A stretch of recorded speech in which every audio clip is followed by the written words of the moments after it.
dilalanya lucunya negara kita ini orang mau membuat produk atau apa menjadi nggak kompetitif. Orang berinvestasi di Vietnam itu nggak beli lahan, ya kan? Persoalan di Indonesia ini kita juga ini kan begitu, lahan kita mostly mahal. Pekerja migran ini itu menjawab dua tantangan sekaligus.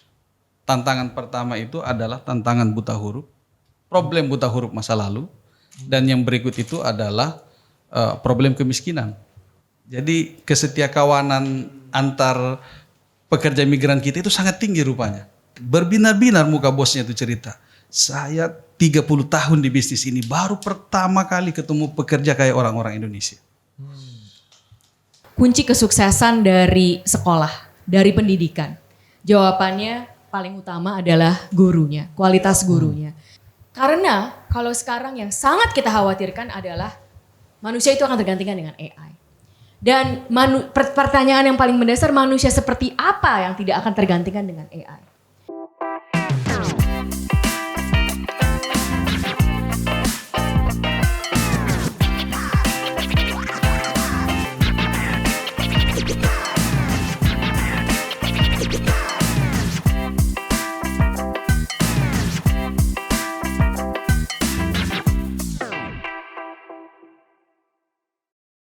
Oke, welcome to Total Politik dan kita kembali lagi di Women's Club.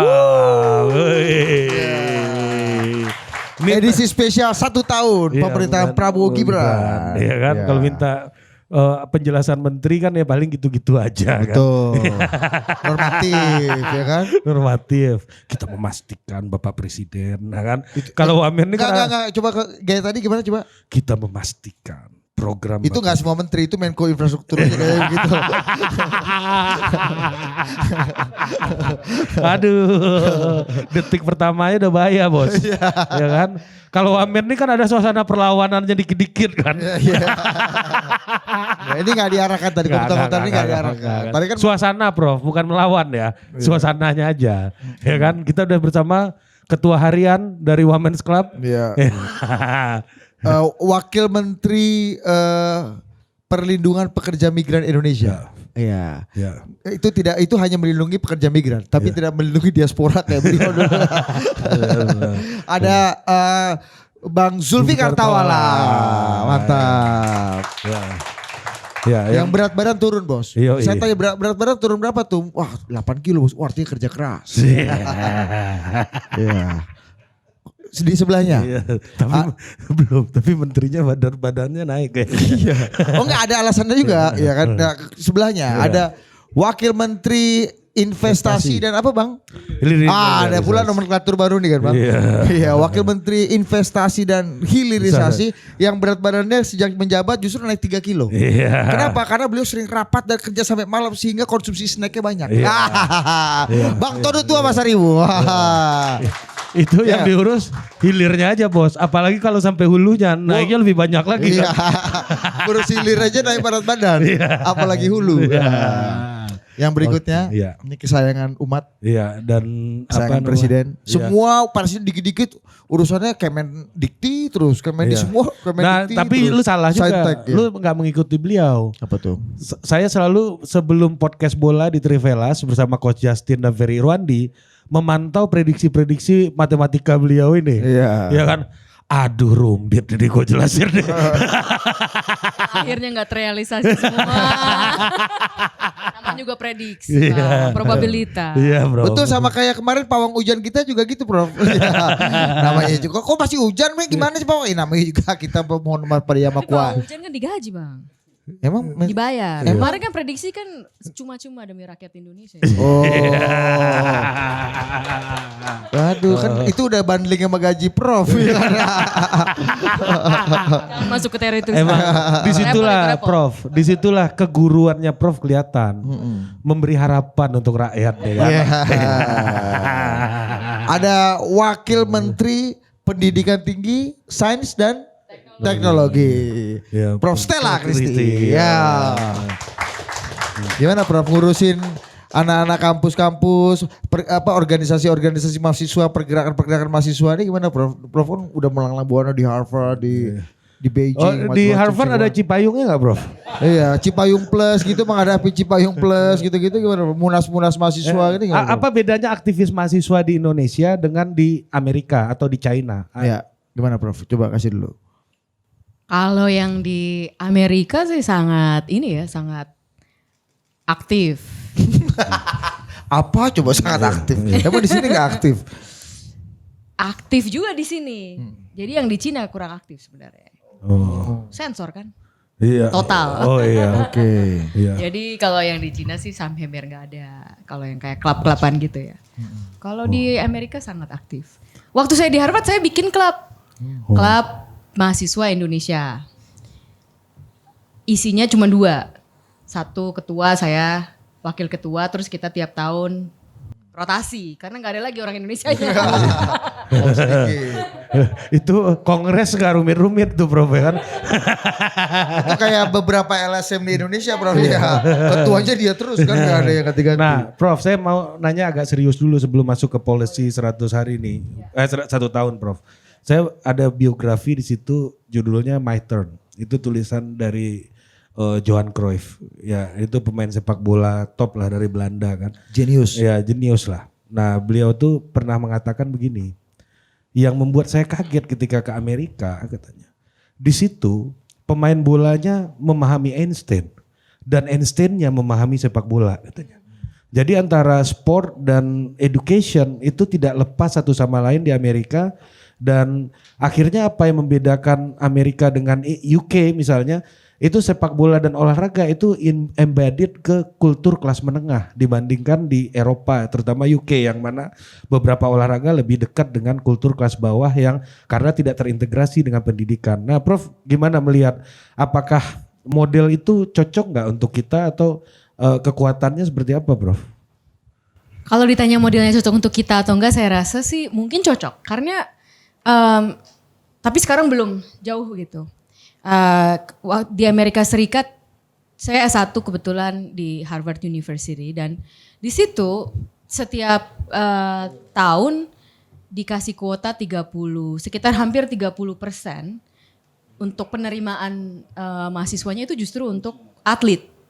Jadi saya punya banyak teman-teman yang atlet dan itu atlet yang top-top sekali, tapi juga akademiknya juga sangat top. Nah, bahkan konsep seperti itu bahwa atlet itu juga adalah pintar secara akademik, ini di Indonesia agak jarang dan itu sangat disayangkan. Kalau di sini mantan atlet jadi PNS Prof ini ya Prof.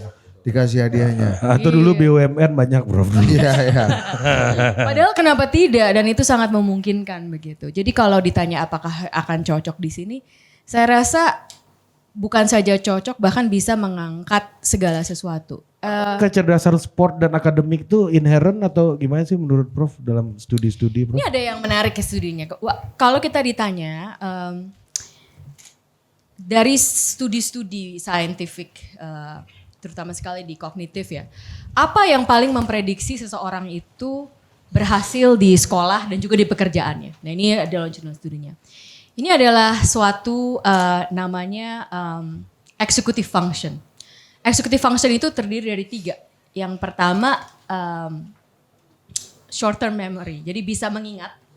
Yang kedua itu fleksibilitas, jadi bisa ganti-ganti pikirannya. Karena kalau di sekolah kan sekarang matematika, ntar lagi bahasa Inggris, ntar lagi itu mesti ganti-ganti pikirannya. Jadi bisa fleksibel. Yang ketiga namanya inhibitory control, bisa menginhibit. Nah jadi executive function ini sangat terbukti kalau executive dan ada tesnya dan tesnya ini cukup standar. Kalau executive functionnya bagus itu sangat berkorelasi dengan kemampuan belajar. Jadi bukan IQ bukan, tapi executive function. Nah kenapa saya bawa executive function? Kalau dilihat dari bukti-bukti ilmiah, apa yang paling bisa membuat seseorang itu mempunyai executive function yang baik? Tadi bisa mengingat, bisa fleksibel, berpikirnya dari satu ke lain nih. Dan juga bisa mengkontrol, jadi inhibit. Ya.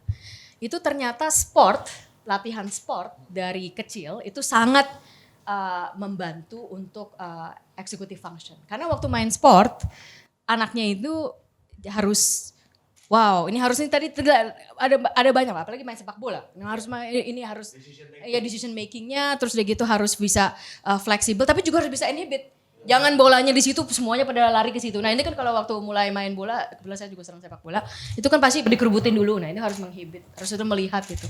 Jadi sangat itu bisa berhubungan. Ya cocok juga kita undang Prof ke Trivelas nanti nih ya.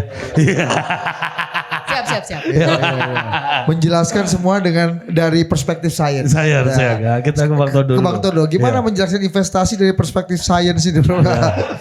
Gimana Bang? Sains Bang tentunya, sains permainan ini Bang. Iya. Ini kan teori nih Bang. Kan Tapi study. kalau umpama ngelanjut kayak Prof Stella ya, itu saya ada ngelihat begini, karena kebetulan kita bicara misalnya kayak mostly atlet biliar itu banyak kalau kita di Asia Tenggara itu Filipina. And then mereka Filipina itu salah satu pencetak para accounting. Iya kan? Sama juga kalau umpama kayak di wilayah Asia Tenggara.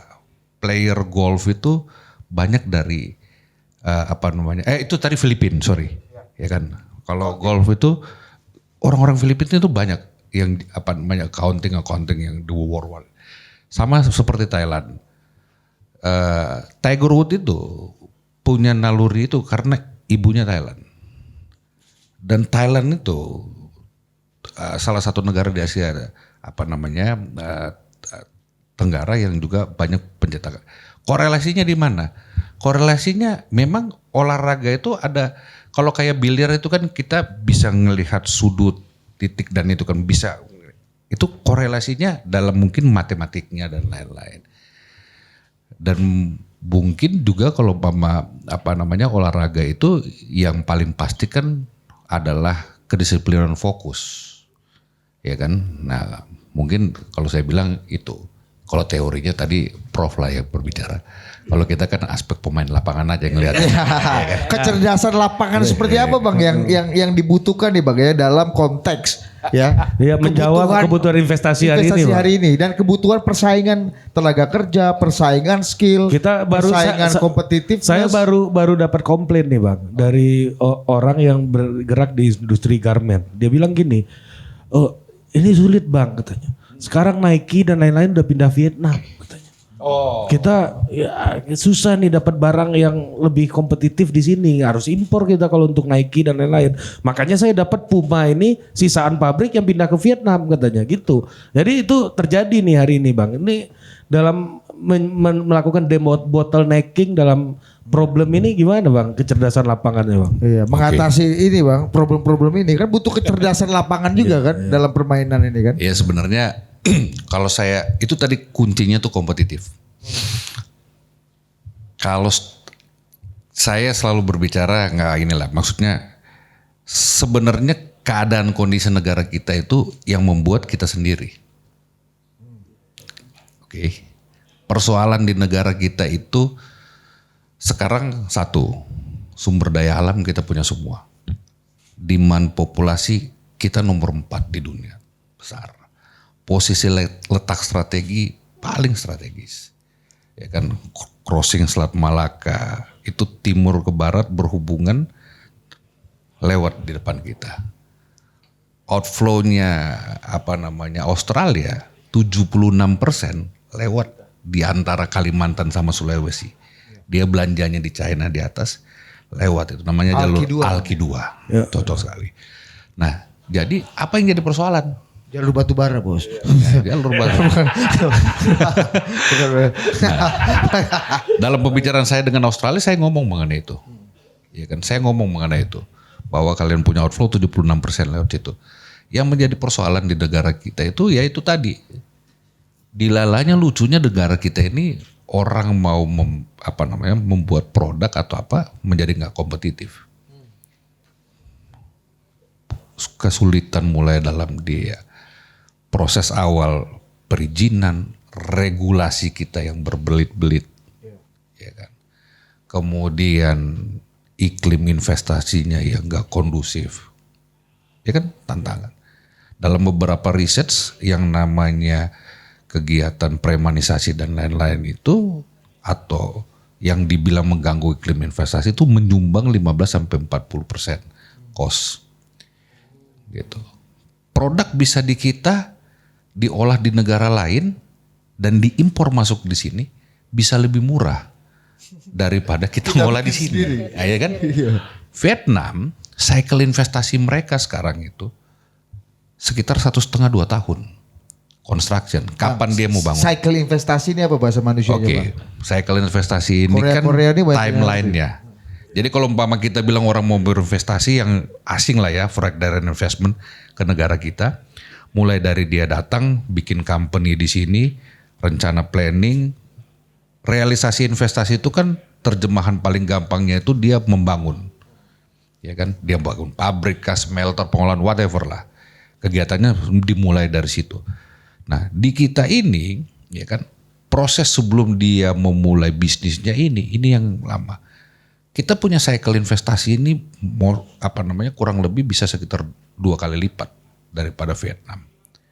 Kita bicara sekarang cycle investasi kita ini 4-5 tahun paling cepat.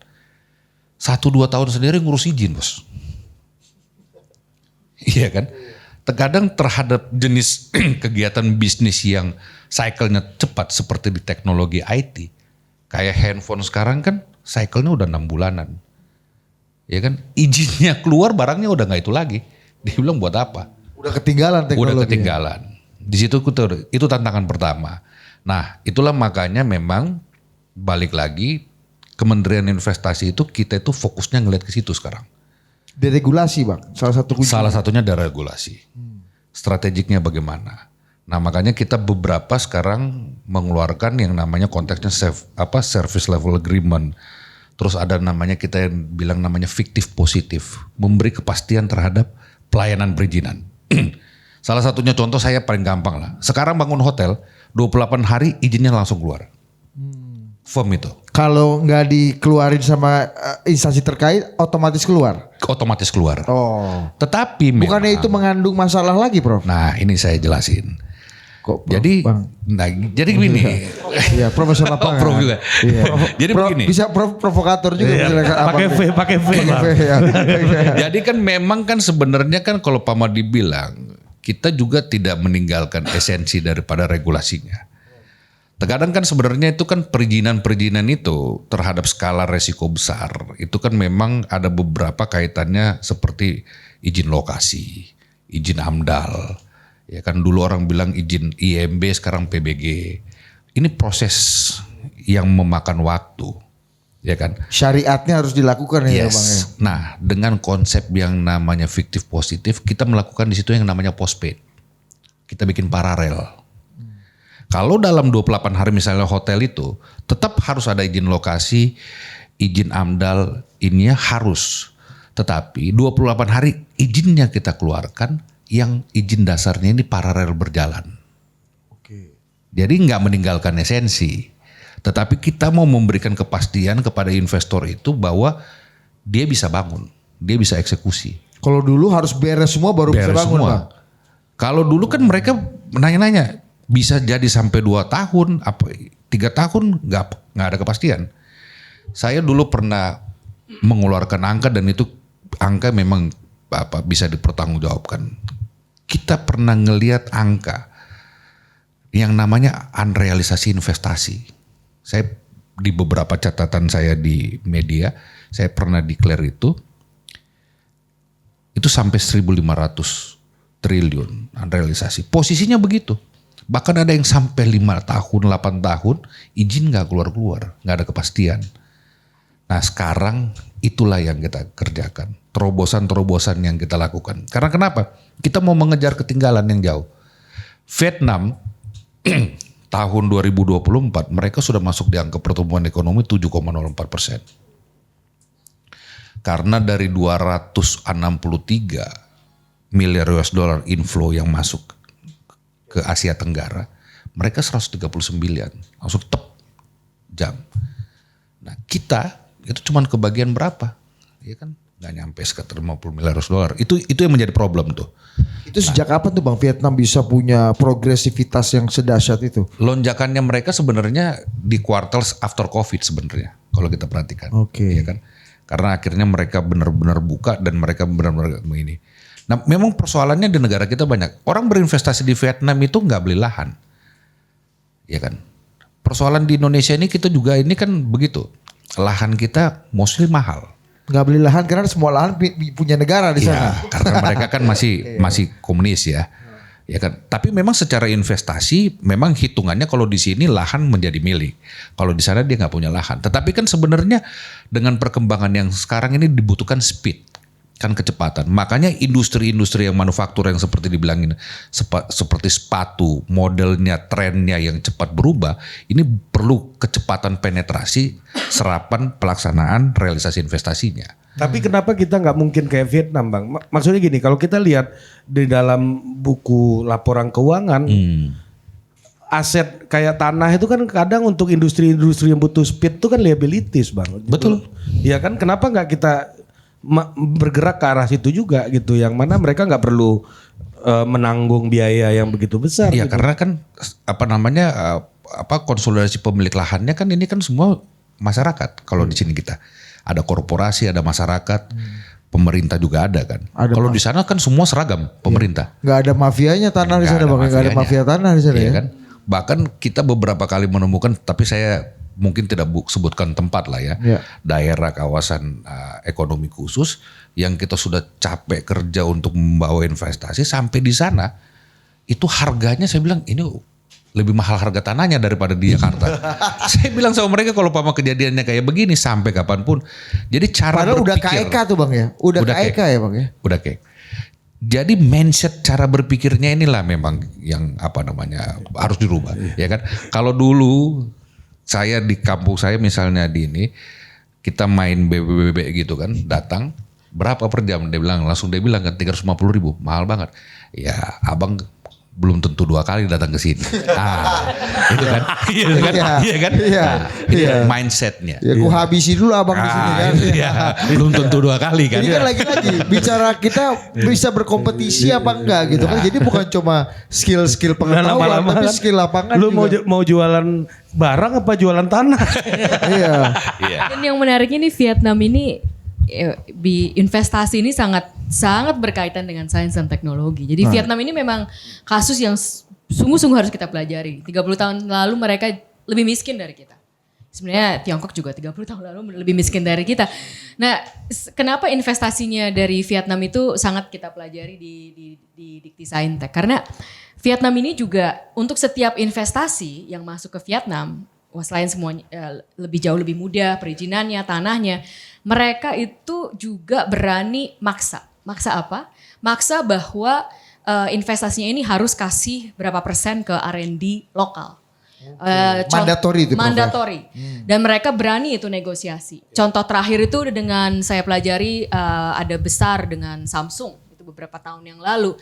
Samsungnya sampai tadinya tidak mau kasih berapa persenan untuk lokal R&D. Tetapi pemerintah Vietnamnya berani bilang kalau tidak begitu kita tidak akan kasih. Dipaksa. Dan itu sangat berkaitan dengan keberlanjutan dari investasinya itu. Jadi lebih mudah untuk mendapatkan tenaga kerja ahli. Nah ini sangat berkaitan. Kita masih belum menjadi seperti itu. Lalu juga nanti dan pada masa depannya investasi yang ada itu juga bukan cuma hanya datang ke situ dan ngambil saja, tetapi sudah mengembangkan SDM di sekitarnya. Ini kita belum. Tapi ini berkaitan pertanyaan statementnya Prof tadi Bang. Ini saya teringat sebuah buku yang ditulis oleh seorang peraih Nobel Ekonomi namanya Joseph Stiglitz gitu. Stiglitz pernah bilang bahwa Amerika itu apa yang mau dibanggain dengan bikin pesawat? Ya kan? Apa yang mau dibanggain dengan bikin pesawat katanya. Oke, kita mempekerjakan pekerja ahli 160 orang di Boeing gitu, semuanya PhD gitu ya. Tapi dengan kita impor tekstil dari India, kita udah membunuh 60.000 tenaga kerja kita di pabrik-pabrik gitu. Dengan ekspor pesawat kita cuma ngasih lapangan kerja untuk 150 orang PhD gitu. Nah sebenarnya padat teknologi ya, bukan padat karya gitu kan. Nah pertanyaannya nih arah investasi kita ini sebenarnya Indonesia mau ke arah mana? Apakah modelnya Amerika gitu ya yang 150 orang PhD tapi dia ekspor teknologi, ekspornya Amerika kan cuma teknologi dan film sebenarnya dan kultur ya, produk kultural gitu. Nah, kita ini sebenarnya apa Bang? Yang kalau dulu kan Bang, izin gue tambahin Bang. Dulu waktu zaman Orde Baru, ketika itu waktu itu mau ada investasi elektronika, chip, subkonduktor kan, semikonduktor ya. Mau bikin di Batam. Tapi dengan teknologi yang sangat bagus dan sangat maju, waktu itu Menteri Tenaga Kerjanya namanya Sudomo bilang ini kenapa nih sedikit sekali serapan tenaga kerjanya. Akhirnya ditolak karena waktu itu pikiran kita ingin mengembangkan mekanika Dirgantara. Dan ternyata faktanya masa depan setelah itu ya elektronika, negara-negara dengan tapi at least kita punya mimpi soal Dirgantara. Exactly. Ya, walaupun mungkin nggak matching sama future gitu. Ya, tapi kita punya mimpi soal itu. Nah, mimpi kita hari ini apa Bang sebenarnya? Iya, jadi sebenarnya konsekuensi daripada advance teknologi itu, korelasi paling gampangnya itu sebenarnya semakin memperkecil penyerapan daripada tenaga kerja. Tetapi beginilah, kalau Indonesia ini kalau saya lihat 1 tahun apalagi ada di kementerian ini ya, sebenarnya kita itulah yang makanya kenapa namanya hilirisasi ya kan, kita bikin dalam konsep downstream yang kita punya roadmap ya kan, artinya kita kembali fokus dulu bagaimana kita bisa mengeksplor kekayaan alam kita. Artinya investasi di Indonesia itu sebenarnya tidak hanya berbicara volume aja, tetapi value-nya. Itu satu. Dan yang kedua, setiap investasi itu sebenarnya dia akan membangun ekosistem ekonomi. Ya kan? Ekosistem ekonomi yang akan terbangun di situ. Jadi memang ada beberapa model investasi yang di Batam itu Indonesia ini hanya sebagai intermediary country. Gimana tuh Bang penjelasannya? Bahasa manusia sebenarnya sebelum berbicara intermediary country seperti begini. Kita sekarang misalnya punya tarif 19% ke Amerika. China mau masuk direct ke sana mahal. Lebih mahal. Maka dia pindahkan ke sini. Which is good. Which is good-nya saya jelasin. Kalau orang bilang begini, kita dapat apa? Ada beberapa manufaktur yang ada di Batam itu, dia cuman all material itu mungkin 90% itu dari luar masuk. Karena itu bonded zone area, hanya dirakit di situ, and then diekspor. Misalnya ke Amerika, market pasar Amerika, brandnya dari Indonesia. Atas nama Indonesia dengan tarif lebih rendah dibanding di China. Strategi ya. Sebenarnya sebelum ada isu tarif ini sudah banyak terjadi. Tetapi kita bisa lihat dari situ. Satu, kita dapat labor. Kita jualan listrik. Kita jualan air. Pajak dan lain-lain. Ya kan? Jadi sebenarnya cara melihatnya itu harus secara makro. Maka memang kan sebenarnya tipikal investasi ini macam-macam. Ya kan? Sama orang kalau saya berbicara mazhab manufacturing dengan industrialisasi berbeda. Mazhab manufacturing itu dia harus ditempatkan yang dekat kepada demand, misalnya Pulau Jawa. Makanya semua manufaktur itu ada di Jawa. Karena marketnya ada di situ. Populasi kita 67% ada di situ. Orang mau bikin industrialisasi harus mendekat kepada resources. Strategik logistiknya gimana, strategi penggunaan energinya bagaimana, kan itunya, ya kan, cara ininya. Tapi pertanyaan lu terlalu serius bos. Iya.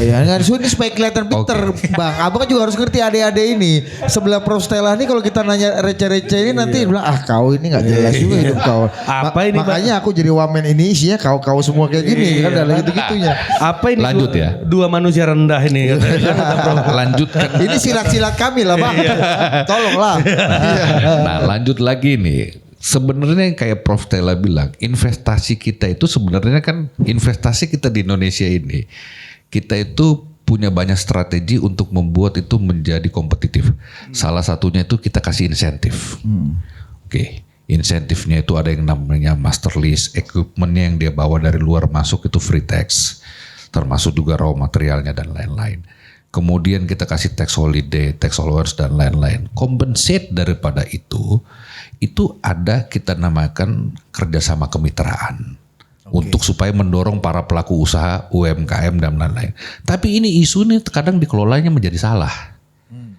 Ya kan, menjadi bancakan bisnis baru dan lain-lain lah. Ya kan, itu. Mental balik lagi. Mentalitas ini ya Bang. Balik lagi. Ya kan, persoalan misalnya hal yang mungkin kita pernah dengar di Cilegon adalah itu. Ya kan? Iya. Perebutan misalnya ada satu ini berebut. Iya. And then yang terkadang mereka bilang begitu, oke, gue kasih. Misalnya mau minta apa pekerjaan, bangun, kita lebih mahal. Kayak tukang bebek-bebekan abang itu. Jadi kan itu persoalannya kan. Nah makanya saya selalu bilang kalau umpama kayak begini, ya kan nggak akan mungkin. Karena ya buat apa? Logika berpikirnya aja orang kita mau minta masuk ke sini berinvestasi, terus di sini nggak bisa compete produk yang dia bikin, cost-nya semua ini apa? Buat apa? Nah, secara kelompok, secara kepentingan ini memang memberikan keuntungan, tetapi kita berbicara secara makro dan berbicara nasional rontok. Oke. Nggak growth. Nah, itu aja. Sederhana. Persoalannya hanya itu aja kok. Ngeri kali ini topik pembicaraan kita nih. Makanya mau berasa pula. Ya dulu ada yang buku judulnya Maksa Pelar Bang. Itu dari kata makelar. Middleman. Kita ke Tumfikar. Nah, ini bicara competitiveness ini kan Anda yang mengekspor kan. Ini beliau sebagai ketua harian ya udah kasih ceramah apalah gitu. Iya kan, masa kita tanya-tanya lagi. Saya Kak Prof sama Bang Todo biasanya hadir di forum Totpol ini sudah menyiapkan hook-hook. Tadi gara-gara obrolan dengan Kak Prof Stella dengan Bang Todo, saya akhirnya mikir ini hooknya apa yang pas ini. Nggak dapat sampai sekarang ini. Iya. Gimana Bang? Karena menarik tadi kalau soal investasi dan soal pengembangan sumber daya manusia. Jadi sedari lama memang pekerja migran ini itu menjawab dua tantangan sekaligus. Tantangan pertama itu adalah tantangan buta huruf. Problem buta huruf masa lalu, dan yang berikut itu adalah problem kemiskinan. Maka waktu saya dialog dengan Pak Abdul Latif lah ini Kemenaker yang kemudian membentuk satu direktorat di balai di Bina Penta namanya Balai Akan, Balai Pelayanan Kerja Antar Negara. Lalu kemudian tahun 2006 jadi BMP 2 TKI. Kita tahu waktu itu kepalanya adalah Bang Jumhur Hidayat, lalu kemudian 2019 jadi BP2 MI, dan kemudian oleh Bapak Presiden Prabowo Subianto naik menjadi kementerian. Naiknya badan ini menjadi kementerian itu memberikan satu paradigma baru bagi sektor penempatan pekerja migran Indonesia. Jadi dulu Bang, kata Pak Abdul Latif itu, bagaimana cara orang yang buta huruf ini bisa segera keluar dari kemiskinan? Dia kerja dalam negeri paling dapat setengah dari UMR. Maka jalan satu-satunya yang paling cepat kala itu adalah, waktu itu kan ada booming komoditi di Malaysia, sawit dengan karet, maka dikirim ke sana. Langsung dapat gaji di atas UMR waktu itu. Dia hanya butuh waktu mungkin sekitar 6 bulan, sudah keluar dari kemiskinan. Dan bisa bahasa Inggris kan, bukan hanya buta huruf. Ya, jadi pekerja kita di luar negeri itu terkenal sangat ramah. Satu waktu cerita teman-teman duta besar Arab Saudi kan, dia kalau dimarahi katanya sama majikannya itu hanya bisa menjawab mabruk, maskur, terima kasih. Dianggap baik sekali kan, hospitality tinggi. Bagus, ramah ini. Tidak ngelawan kalau dimarahin. Ternyata setelah setahun kemudian baru dia bisa balas marahnya itu. Karena baru ngerti apa yang diomongin sama majikannya.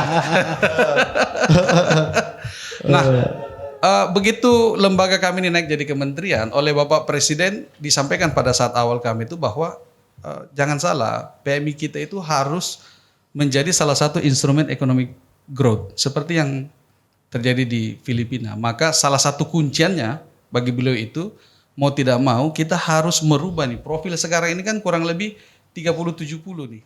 70% sektor domestik, 30 yang skill.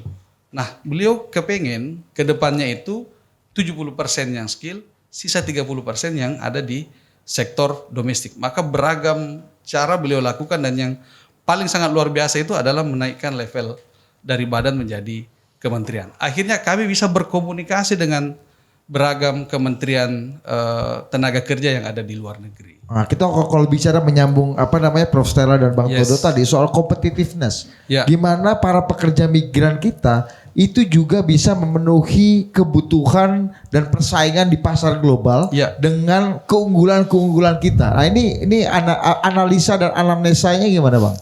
Saya cerita saja testimoni dari pekerja-pekerja migran kita yang hari ini ada di Eropa. Kemarin kan kami baru saja hadir Indonesia Europe Business Forum yang dilaksanakan oleh teman-teman Kemenlu dengan KP2MI. Saya bertemu di Bratislava itu di Slovakia dengan salah satu PMI kita. Ini gara-gara keikut suasana. Gara-gara keikut suasana. Biasanya kan bone sopeng waju. Ini Bratislava kan. Ya. Dikit-dikit agak jauh dikit Jeneponto kan. Iya, atau Maros bandara ini kan. Lanjut Anda. Di Bratislava itu saya ketemu Firman. Firman salah seorang PMI kita, saya tanya, sini kerja apa? Welder. Las. Gaji you berapa bro? 62 juta bersih bang sebulan. Terus saya tanya, dengan bos di pabrik gimana kesannya? Beliau itu terkesan sama satu, soliditas. Jadi kesetiakawanan antar pekerja migran kita itu sangat tinggi rupanya. Contoh seumpamanya dalam satu section ya, ada bagian-bagian kan. Nah, biasa pekerjaannya ini mungkin karena sakit atau izin itu mau dikerjakan oleh temannya. Sesama PMI, sesama pekerja migran Indonesia. Mau dia menggantikan. Ini tidak terjadi bagi pekerja migran yang dari negara lain. Lebih ini individualis ya. Lebih individualis mereka ya. Kamu ya terserah mau bagaimana. Tapi kalau kita itu dia mau menggantikan. Dan yang berikut ada sistem mentoring. Maka lanjut lagi nih. Setelah kita dari Bratislava tadi kan ke Warsawa. Polandia kampungnya. Kampung keduanya. Kak Prof ini kan. Iya, Kak Prof Stella. Second home. Di sana saya ketemu dengan salah satu owner pabrik ini Bang Todo, pabrik instalasi AC untuk gedung-gedung besar dan untuk pesawat. Dia cerita, berbinar-binar muka bosnya itu cerita. Saya 30 tahun di bisnis ini baru pertama kali ketemu pekerja kayak orang-orang Indonesia. Iya, boleh kayak orang-orang Indonesia. Dari segi soliditasnya, headfulnya, etos kerjanya, dan ternyata itu yang membuat seluruh permintaan dia di tempat kerjanya itu, karena mereka rata-rata dari Indramayu, dari Cirebon. Jadi sistem mentoringnya itu ada Kak Prof. Awalnya yang ke sana yang buka pintu orang sekampungnya di Cirebon. Lalu ditanya, kamu masih ada lagi teman nggak? Ada, datang. Banyak kan? Kalau orang mah banyak. Jadi kurang lebih di pabrik itu ada sekitar 30-an orang. Dan seluruh kebutuhannya difasilitasi, butuh tempat untuk ibadah diberikan oleh owner dari perusahaan. Karena tadi ya etos kerjanya bagus, nggak rewel. Satu-satunya problem kita sepanjang kami berinteraksi dengan para agensi-agensi luar negeri itu memang adalah bahasa. Itu salah satu. Nah, ini salah satu beliau nih. Prof, ini pertanyaan Prof. Ya. Ini kan sebuah challenge-nya adalah bagaimana sih sebenarnya karakter bangsa yang lahir dari pendidikan. Nah, salah satunya yang diceritakan oleh Tum Fikar tadi kan soal spirit kolektivitas gitu ya. Yang mana mungkin agak berbeda dengan spirit di dunia barat yang lebih individualis gitu. Nah, ini kan di satu sisi dia jadi problem, tapi di sisi lain dia jadi kekuatan. Problemnya misalnya kayak kami lagi ngirim pemain bola ke Portugal, kita takut mereka homesick kan. Waduh, ingat sambel langsung pusing palanya di situ Prof ya kan. Tapi di sisi lain itu kan jadi kekuatan seperti halnya spirit kayak ikigai di Jepang atau hal-hal yang seperti itu yang merupakan bagian dari kultur bangsa gitu. Nah, Dan itu daya saing kita kan dalam kompetisi global ya. ini kan. Prof. Nah pertanyaannya strategi pendidikannya gimana tuh Prof? Apakah kita apakah itu akan jadi sebuah pendekatan yang normatif lagi kayak dulu kita penataran P4 gitu misalnya kan yang ke arah situ kan, kalau kata orang Madura kan saya P3 aja digebukin apalagi P4 gitu. Bang, soal homesick dulu Bang, sebelum dilanjut sama Prof Stella. Kita itu ada 4 F yang membuat orang homesick. Nah, di hooknya nih. Ada dapat hook dia. Ini saya tunggu nih. 1 food, makanan. 2 itu adalah fashion, pakaian. 3 itu adalah family, keluarga. Dan yang keempat ini Bang, friends, teman nongkrong. Nah, itu yang bikin kita homesick kadang-kadang. Iya. Yang di Jepang kemarin kan sempat ada problem tuh Bang, ya sebelum ke Prof Stella ya. Soal apa namanya orang-orang ini kan. Yakuza ini kan. Ya pesilat-pesilat tangguh ini kan. Ini kan ya gotong royong sih, solidaritas sih, kompak sih. Cuma jadi destruktif gitu dan membawa orang. Iya kan? Ini problem banget ini. Saya ngobrol sama calon duta besar kita di Tokyo kemarin. Aduh, aku belum dilantik, kena pula problem kayak gini kan. Buat orang Jepang ini konflik, buat mereka olahraga bro, ya kan? Jogging tuh Bang buat mereka Bang. Gimana? Kasih tanggapan dulu soal itu tadi yang di Jepang lah misalnya. Ya kita sedang melakukan penanganan memang yang terkait komunitas-komunitas tadi itu kan memang yang sering terjadi itu culture shock.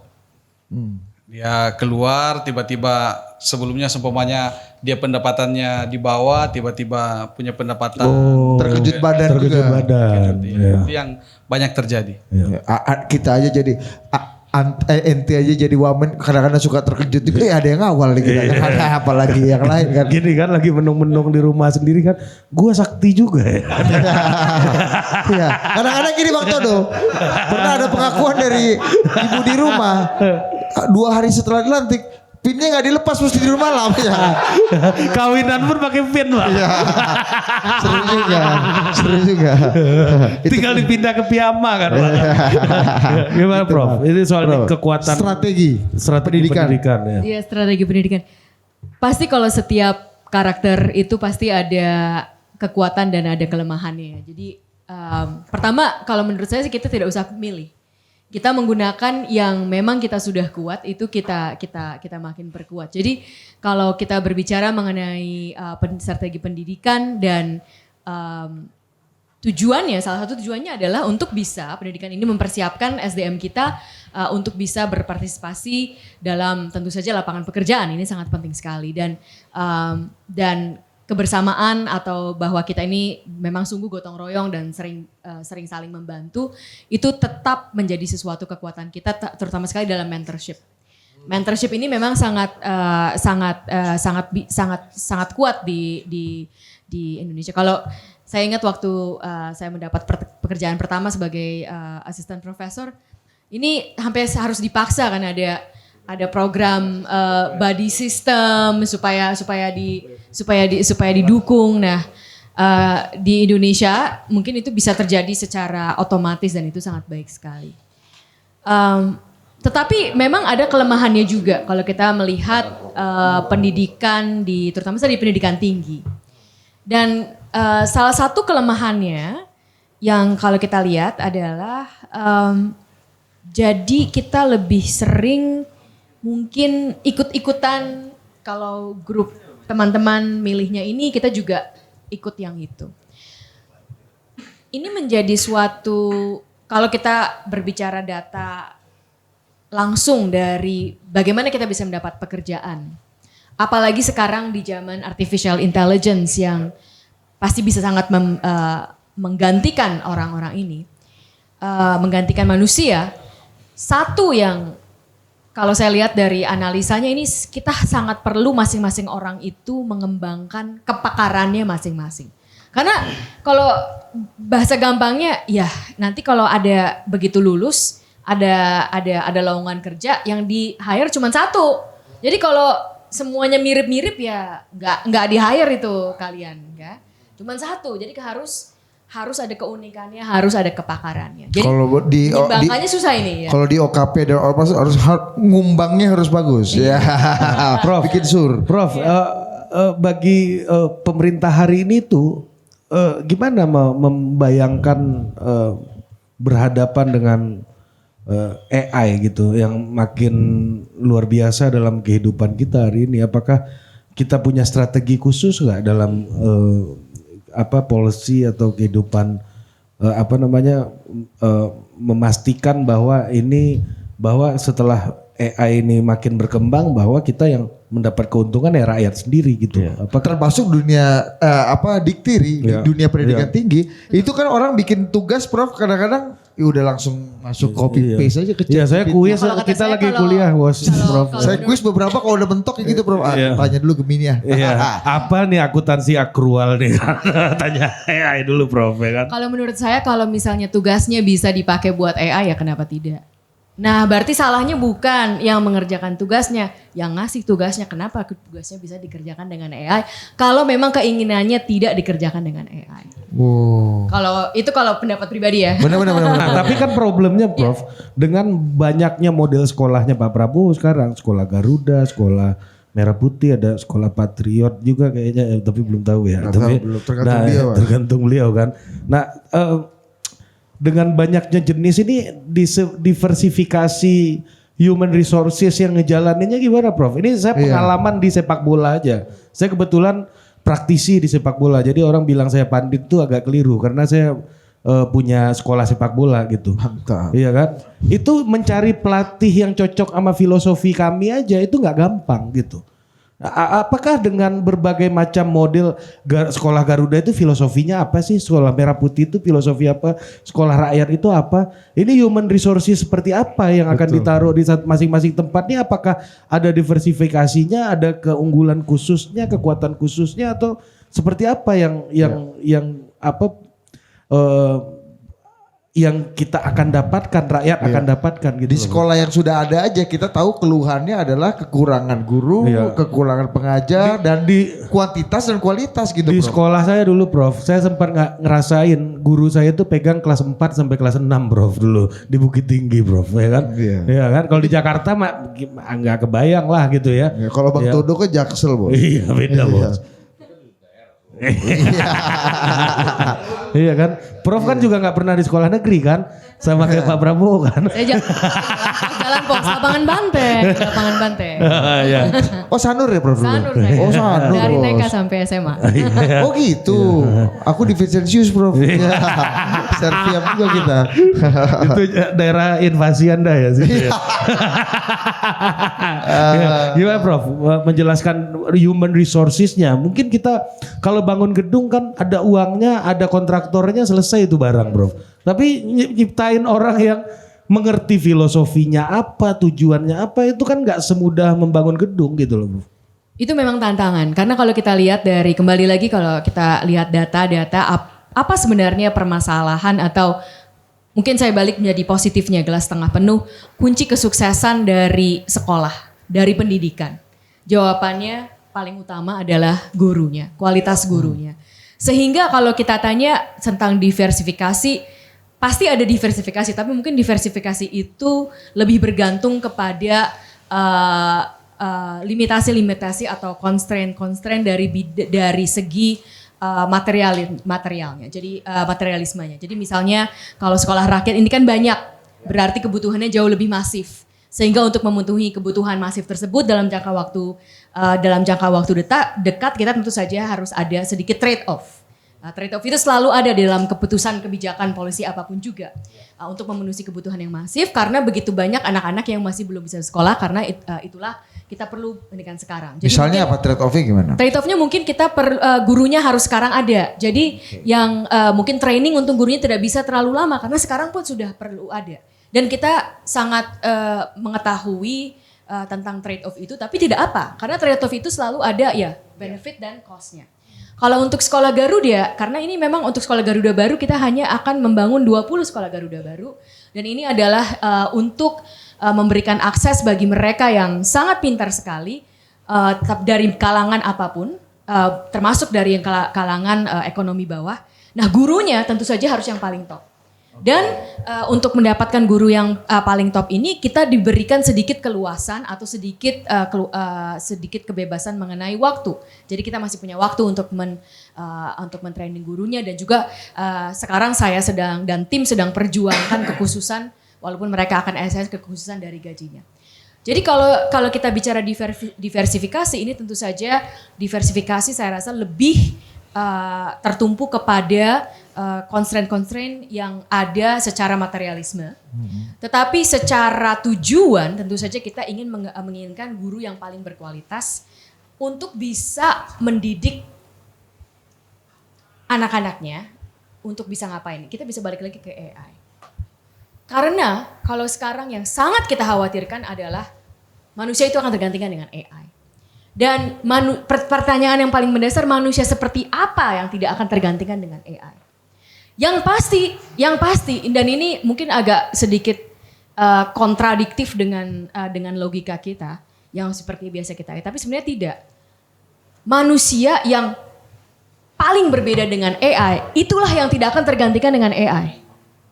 Kalau manusianya mirip-mirip dengan AI, kalah pasti dengan AI-nya. Berarti kayak pembawa acara Totpol lah ya, nggak tergantikan sama AI. Saya baru mau bilang, kan tergantikan. Sur juga kita Prof.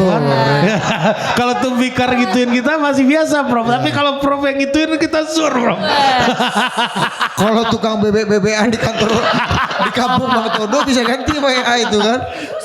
Susah kan ya. Nah jadi ini yang kadang-kadang kita mau AI sini, AI situ. Oke lah AI sini, AI situ. Uniqueness ini ya Prof. Tapi kalau kita tidak mau tergantikan dengan AI, kita harus menjadi manusia yang justru mempunyai kemampuan yang berbeda dengan AI. Tapi apakah sistem pendidikan kita memberi ruang untuk menjadi berbeda?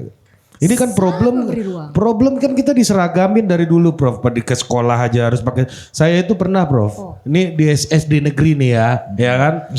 Jadi orang tuanya teman SPP saya. sekolah lu agak ini kali. Gratis bos ya kan. Iya kan. Pakai dana bos ya kan. Jadi beli bangku Bang, beli bangku. Beli bangku. Jadi Prof, ini ya kejadian nih, ini true story Prof. Ini dia juga gak ngerti, SD-nya gak negeri Prof, ya kan? Nah orang satu. Iya, nah orang tuanya teman saya dibilang, Bu tolong jahit celana anaknya ya. Berapa? Sejengkal dari lutut. Jengkalnya orang tua kan beda-beda Prof. Ada yang jarinya, kalau yang jarinya bantet. Karena orang tua saya agak pendek ya masih agak panjang celana saya.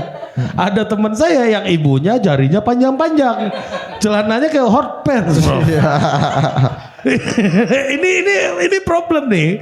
Kita berusaha untuk menyeragamkan, di satu sisi dunia hari ini tuntutannya uniqueness. Gimana nih paradoks ini dijawab Prof? Ada jawabannya. Jawabannya adalah sebenarnya keseragaman dari yang terjadi di sekolah untuk gurunya lebih bisa menjangkau seluruh muridnya. Tidak mungkin, saya tidak percaya bahwa adalah sesuatu yang efisien setiap guru harus untuk satu-satu muridnya begini. Nggak mungkin, itu nggak akan sekolah namanya. Itu orang tua tugasnya. Nah, kalau guru memang harus untuk banyak. Tetapi bisa kita menanamkan suatu pendidikan yang akan menghasilkan seperti ya abang-abang ini yang ada di sini.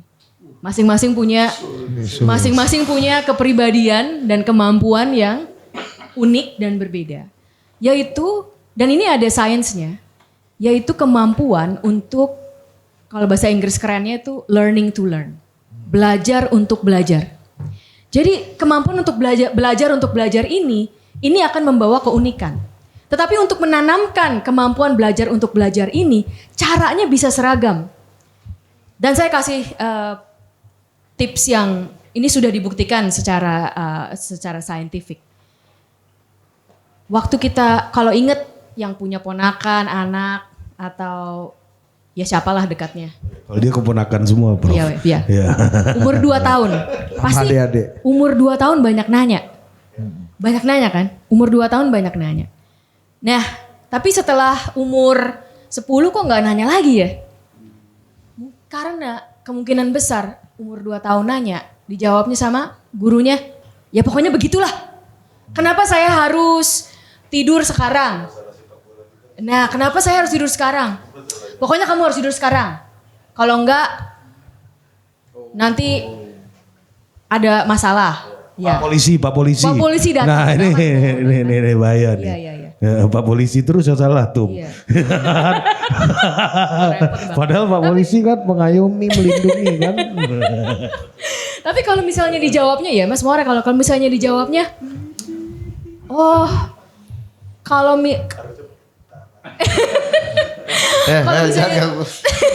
kalau misalnya dijawabnya, ya kalau misalnya saya waktu itu pernah ditanya sama anak saya, kenapa saya harus tidur sekarang dan kamu nggak tidur?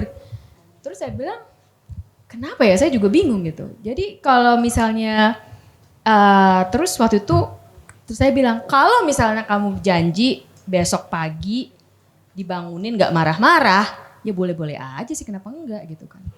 Nah, konsekuensi ya. Ada konsekuensi. Tapi itu contoh kecil, tapi metode seragamnya itu adalah kemampuan manusia untuk bertanya itu tidak mudah.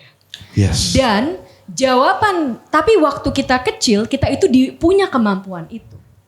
Dan pertanyaannya, bagi kita pendidik, apakah itu guru, ataukah itu orang tua, siapapun, apakah kita tetap memupuk kemampuan untuk bertanya tersebut dengan jawaban-jawaban yang memancing lebih banyak pertanyaan, ataukah kita membungkam kemampuan untuk bertanya? Learning to learn tadi ya. Inilah yang bikin anak-anak kalau pergi sekolah mukanya kusut, suntuk gitu ya. Itu sebelum ada makan bergizi gratis. Enggak soal ini nih, soal bertanya. Waktu kita dulu Ini lagi sekolah. mengumbang, Bos. Waktu kita sekolah dulu. Oh ya, ada gininya tadi. Presidennya siapa dulu? Hah? Soeharto. aman. Kalau AI sampai sekarang juga belum bisa nanya kan? Belum. Nah, Ya, ini- itu yang maksud saya, Ya. anak kita, anak umur 2 tahun nanyanya udah banyak. Nah itu yang harus terus kita pupuk, itulah keseragamannya, tapi mau nanya apa bisa berbeda-beda. Kemampuan menjawab bisa digantikan AI, tapi kemampuan bertanya enggak. Ya, Belum Ya. bisa. Itu kata pidatonya. Muhammad Khatib Basri waktu menerima Ahmad Bakri Award. Iya. Anak saya tuh pernah nanya Prof ke saya, Prof. Ayah, kenapa ayah nggak nikah lagi? Hah? Bagus juga pertanyaan. Jadi merenung kan? Iya kan? Nah. Maksud kamu apa? Iya. Kalau ini kan kalau ibunya yang ditanya itu kan langsung ngamuk pasti, Prof. Pasti kamu titipan ayah kan.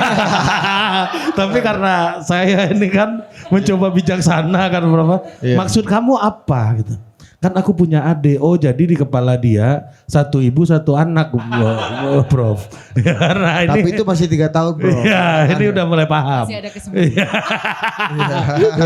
kita Bang Todo dulu. Gue Bang Todo. Bang ini kalau kita bicara SDM nih Bang. Ini kan kalau tadi Prof Stella kita udah naik 3 oktav nih ke atas. AI, apa intelijensia, kemampuan learning to learn. Kayaknya nih Wamen Club paling ini ya.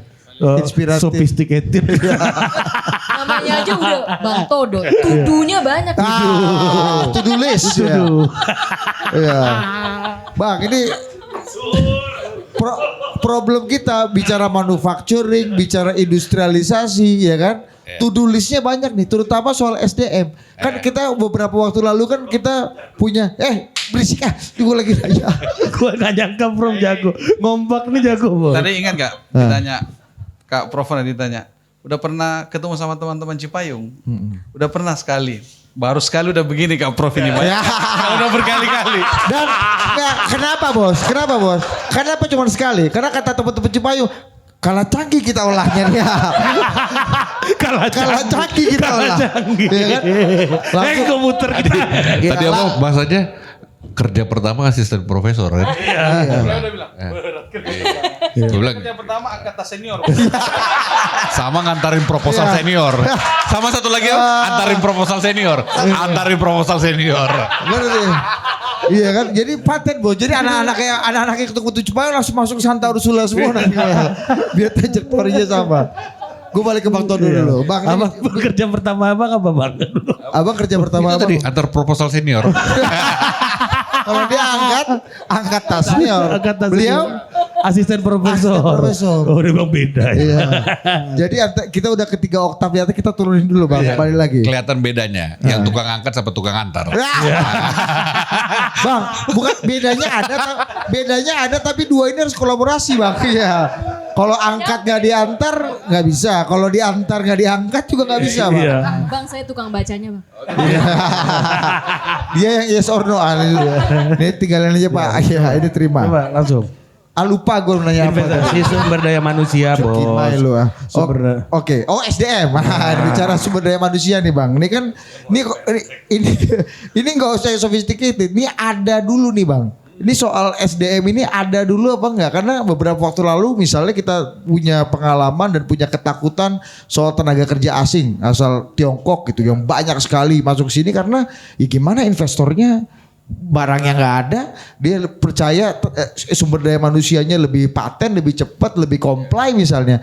Ini kan problem tersendiri lagi nih Bang sebelum kita bicara AI, sebelum kita bicara learning to learn gitu. Ini problemnya gimana yang Abang tangkap untuk bisa meningkatkan investasi kita nih Bang? Jadi daya tarik. Ya memang sebenarnya kan salah satu target daripada peningkatan realisasi investasi itu satu targetnya tuh penyerapan tenaga kerja. Tetapi level of skill daripada tenaga kerja itu memang di kita itu memang harus di-upgrade. Ini hilirnya nih Prof, hulunya kan di sini nih, hilirnya di Bang Todo nih, tudunya kan. Nah itu, tapi memang apa ya? Kalau saya melihat tadi ya memang itu balik lagi menjadi problem adalah di sini mau diserap tenaga kerjanya, tetapi memang level of skillnya memang masih bahasanya kalau saya masih cukup moderat lah. Gitu kan. Problem lapangannya apa sih Bang Todo mungkin bisa di-share ke kita productivity. gitu. Paling utama sebenarnya productivity. Misalnya gimana yang lag-nya itu di mana? Di luar kayak di China, itu tenaga kerja itu mereka punya labor itu kerja berdasarkan productivity. Kita ini kan UMR. Ya kan? Kerja nggak kerja 1 jam. Mereka 1 jam kerja menghasilkan misalnya 10 dibayar berdasarkan 10. Kita mau 2-3 dibayarnya berdasarkan jam UMR, ya kan? Nah, tetapi ya itu, kalau saya juga melihat sebenarnya juga apa ya, level tingkat kepuasan sih sebenarnya, ya kan? Kita ini kan memang dengan kultur budaya dan lain-lain ya terbiasa dengan cukup puas. Banyak memang sebenarnya teman-teman itu di Indonesia dia begini pada saat dia dikirim keluar, dia menjadi petarung. Karena kenapa? Suasananya, situasinya yang menciptakan begitu. Itu iklim kompetitifnya gitu Pak. Iklim kompetitifnya begitu. India, ya kan, mereka populasi manusia banyak, tingkat persaingan tinggi, ya kan, tetapi sumber daya alam dan ini akhirnya mereka berani keluar, ya kan, dan mereka pertajam misalnya dalam dunia IT semuanya. Nah itu, ya kan. Nah jadi kita ini kan apa ya? Kalau saya sudah bilang di negara kita ini kan semuanya ada dan kita dengan hal yang apa yang ini dari segi makanan apa semua kita terpenuhi semuanya, ya kan. Jadi memang secara naturalinya ya dibentuknya dengan tingkat persaingan yang tidak terlalu ini dan kita juga cukup puas-puas aja kan, ya kan. Tetapi ya tadi pada saat dia keluar, ditaruh di luar, dia bersaing di sana dan dia harus hidup di sana dan dia akan mengikuti terhadap iklim. Nah, ini beberapa hal yang saya lakukan, misalnya terhadap beberapa investasi yang ada. Saya tuh selalu bilang tuh, misalnya ada foreign direct investment yang biasanya dari China, saya biasanya minta gitu loh, you bisa berapa anak Indonesia kasih sekolah. Saya nggak urus, yang penting cari university, misalnya kalian dari provinsi mana nih, ya misalnya sebutin, misalnya provinsi A lah di China. Saya bilang carikan universitas di sana, berapa orang bisa disekolahkan, kirim. Pemikiran saya sederhana, karena anak-anak ini nanti yang akan kirim ke sana. Pada saat di sana, itu cuma bukan dia dapat bahasa, ilmu dan juga Spiritnya ya. Spirit karakternya yang terbentuk. Sehingga dia pulang networking dan lain-lain, ya kan. Cara berpikirnya, mindset berpikirnya. Ya, balik-balik lagi. Saya ingat itu tamat SMP saya di Kota Palu, ya kan. Saya lahir besar sampai tamat SMP saya di Kota Palu, Sulawesi Tengah. Dan tiba-tiba pada saat saya masuk SMA, bapak saya pulang dari Jakarta, dia bilang, "Kau berangkat ke Jakarta, sekolahmu sudah saya urus, berangkat." Pada saat saya berpikir, ini orang tua jahat bener nih, kita diusir begini. Tapi memang maksudnya itu, karena udah melihat bahwa, oh ini anak ini udah nyaman dengan ada. Iya kan? Udah nyaman dengan situasinya. Iya kan? Sama, saya punya anak nih sekarang nih, sudah kelas 3 SMA. Pemikiran saya saya bilang, kamu harus sekolah keluar. Terus abis itu dia bilang, tawar-menawarnya dia bilang, kalau bisa yang dual degree aja. Sampai suatu saat saya ngobrol, kenapa bang mau dual degree? Ya Pak, ini teman-teman saya masih nyaman, masih pengen dengan komunitasnya. Itu tuh, ya kan? Nah itu Dan memang budaya kita yang diciptakan kan itu, kebersamaan, ini apa semuanya. Ya kan? Nah, kalau balik lagi terhadap kaitannya dengan investasi, sebenarnya ya memang yang kita paling kurang di negara ini kita itu R&D-nya. Ya kan? Karena kita balik lagi kita cukup dengan apa yang ada gitu loh. Di Vietnam berapa persen Prof untuk R&D tadi 30% ya mandatory untuk R&D ya? Dia nggak ada mandatorinya, tapi masing-masing negosiasi dari itu kita memaksa ya. Kita juga sebenarnya dalam investasi itu insentif, kalau ada beberapa pilihan kan yang kita berikan. Salah satunya kalau foreign direct investment itu bisa membangun R&D, kita kasih super tax deduction. Tapi terus terang, kadang hal-hal yang kayak begini kita manfaatkan hal yang lain kan gitu loh. Kita nggak butuh R&D-nya ya kan. Ya kan, nah ini dia ya mindsetnya lah, yang bisa cepet-cepet aja kan. Karena KPI-nya kan agak panjang nih bang kalau R&D ini kan ya. Iya. Gitu. Gak langsung barang itu. Tapi yang terjadi ini di bidang yang kita sedih kalau kita melihat R&D ini. Kita semuanya punya, betul sekali. Bahkan setiap kali saya kasih talk itu saya selalu pakai slide-nya Kemeninvest Hill yang 28 komoditas itu. Karena itu yang kita kembangkan sekarang juga sekali R&D. Kita semuanya punya, tapi kalau kita tanya kita jagonya di mana? Sampai sekarang kok sedihnya kita masih belum ada ya. Dulu kita yang punya rempah-rempah, yang kaya bukan kita karena rempah-rempahnya. Indonesia itu pernah penghasil minyak nomor 3 terbesar di dunia. Kalau kita pelajari sejarahnya, Shell itu salah satu yang pertama mengoperasikan sumur minyaknya itu di Indonesia. Sampai sekarang Shell ada perusahaan yang saya nggak akan sebut angkanya ya, tapi luar biasa sekali profitnya. Meskipun pom bensinnya di sini lagi tutup, Bro. Iya, karena habis. Tapi yang terjadi itu, semua bangsa yang punya tradisi penjajah itu maju. Ini permainan apa lagi nih kan? Semua bangsa yang punya tradisi mereka penjajah. Kita jalan konteks dalam penjajahnya. Let's say Jepang penjajah. Negara apa sih kecil? Oke. Eropa. Kalau kita ngelihat itu, kita sampai di Eropa ngelihat ini negara apa nih? Kok bisa dijajah negara kita?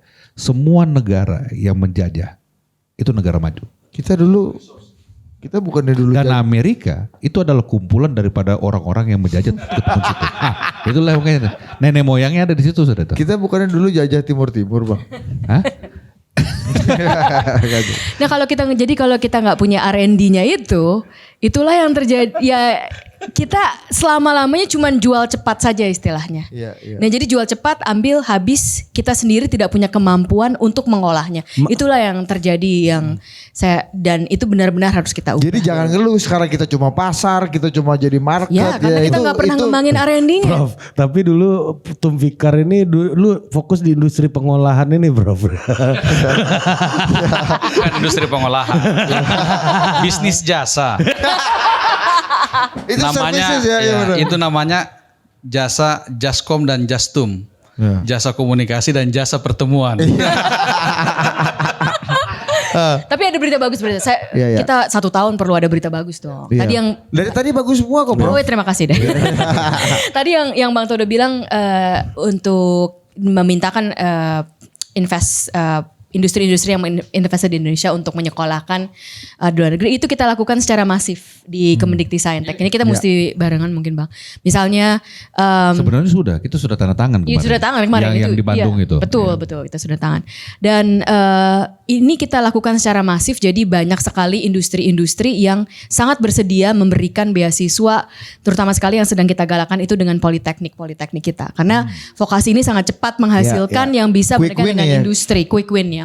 Dan kita punya program yang namanya 1+1+1. Jadi 1 tahun di sini politeknik, 1 tahun di politeknik di kita sudah mulai dengan Tiongkok, dengan Tiongkok, 1 tahun di Tiongkok dan 1 tahun lagi langsung magang atau internship di perusahaannya. Ini sangat-sangat dimaui oleh industri dan mereka bersedia membayar waktu bersekolah di Tiongkoknya. Kenapa? Karena itu jauh lebih waktu setelah mereka mendapatkan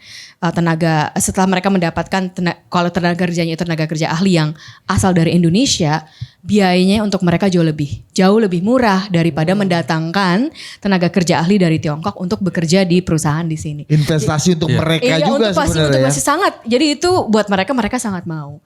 Jadi yang sekarang kita lakukan itu adalah mempertemukan banyak. 1,5 minggu yang lalu kita sudah mendatangkan misalnya 500 industri ke kementerian untuk bertemukan dengan politeknik dan ini sudah mulai berjalan. Banyak sekali yang sangat ingin untuk itu, tapi kembali lagi tadi masalah regulasi kita harus betulin. Jadi misalnya regulasi untuk mengubah kurikulum agar kurikulumnya itu adalah yang industri maui. Nah itu kita tetap harus perlu. Merdeka Belajar masih ada nggak sih, Prof? Nggak ada Bang. Saya nyambung yang Maksudnya disampaikan Kak Prof tadi. Iya. Jadi salah satu yang luar biasa dari semangat kabinet hari ini itu terangkum dalam tagline-nya Dikti Saintek. Dikti Saintek sekarang itu punya tagline Dikti Saintek berdampak. Betul. Kenapa harus seperti itu? Kenapa harus berdampak? Supaya kampus-kampus kita itu tidak seperti kuil-kuil suci masa lalu. Dia berdiri megah. Contoh seumpamanya yang Taj Mahal yang dibuat oleh Shah Jahan kan di India. Di zaman Sailendra ada Borobudur, megah, mewah. Kemudian di tempatnya Bang Budi kita tahu di Basilika itu kan. Iya kan? Dia mewah. Kalau kita ke Vatikan itu kan temboknya tinggi itu. Supaya apa? Kampus-kampus itu peka terhadap kondisi sosial yang ada di sekeliling. Dia peka terhadap kondisi kemiskinan yang ada di sekitarnya. Dia peka terhadap kondisi-kondisi sosial masyarakat yang ada di sekitarnya. Makanya sekarang Kak Prof kita dengan beberapa kampus itu memang sudah mulai concern terhadap karir-karir center yang mereka punya. Karena salah satu problem para sarjana-sarjana kita itu begitu kita mau kirim ke luar negeri, rata-rata jawabannya jangan disuruh belajar lagi dong. Kalau bisa yang cepat-cepat aja. Padahal seumpamanya kalau mau ke Jepang untuk ambil kursus N4 itu kurang lebih butuh 4-5 bulan. Dapat sertifikat bahasa Jepang lalu bisa dikirim. Nah, kemarin saya baru hadir di acara pembukaan Indonesia Career Center Summit yang dilaksanakan di Unhas. Ada kurang lebih 85 kampus, Kak Prof. Itu kita dorong supaya kurikulum plus itu mulai dihadirkan. Jadi mereka masuk semester 6 itu udah mulai ambil mau kemana seumpamanya. Mau ke Timur Tengah, mau ke Amerika, mau ke Korea, mau ke Jerman, ambil kursus bahasa sejak dini. Sehingga begitu mereka selesai, itu sudah siap dikirim ke luar negeri.